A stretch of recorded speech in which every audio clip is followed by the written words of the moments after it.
तो final opinion poll हम आपको दिखा रहे हैं और बहुत दिलचस्प आंकड़े टीवी9 भारतवर्ष के इस ओपिनियन पोल में निकलकर सामने आते दिखाई दे रहे हैं। आमने सामने की टक्कर तो दिखाई दे ही रही है बीजेपी और समाजवादी पार्टी में, लेकिन महिला वोटर किधर जा रही हैं वो बहुत दिलचस्प है।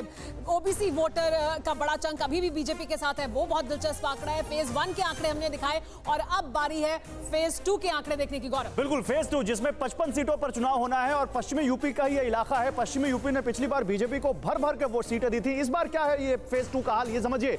बीजेपी को फेज 2 में इन सीटों में 20 से 23 सीटें मिल सकती हैं, जबकि यहां समाजवादी पार्टी आगे बढ़त बनाते दिख रही है।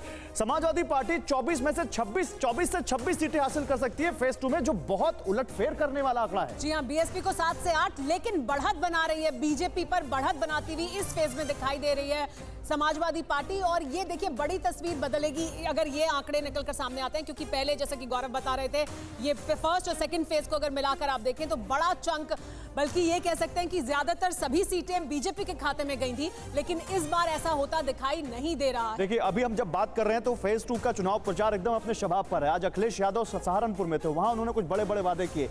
योगी आदित्यनाथ, अमित शाह, जेपी नड्डा, प्रियंका गांधी, सबने वेस्ट यूपी में पूरा जोर लगाया हुआ है। फेज 2 की सारी सीटें सहारनपुर, शामली और इसके आसपास का जो इलाका है वहां आती हैं, और वहां समाजवादी पार्टी अगर इस तरह से बढ़त हासिल कर रही है तो यह खतरे की घंटी हो सकती है बीजेपी के लिए, क्योंकि पिछली बार अगर तमाम 136 सीटों को देखें तो 102 के आसपास सीटें जो थी वो बीजेपी के पास थी, और यहां समाजवादी पार्टी 53 में से 26 सीटें हासिल। और अगर मुद्दों की बात करें तो पिछली बार के चुनाव में कैराना का मुद्दा, पलायन का मुद्दा बड़ा मुद्दा था और उस मुद्दे के इर्द गिर्द वोट हुआ था। लेकिन क्या इस बार भी, हालांकि उन मुद्दों को उठाया गया है, लेकिन क्या वो उस तरह से काम करते हुए दिखाई नहीं दे रहे हैं? और अगर ऐसा हो रहा है तो फिर इसके क्या मायने हैं? परवाह देश की, सोमवार से शुक्रवार रात 10 बजे टीवी9 भारतवर्ष पर।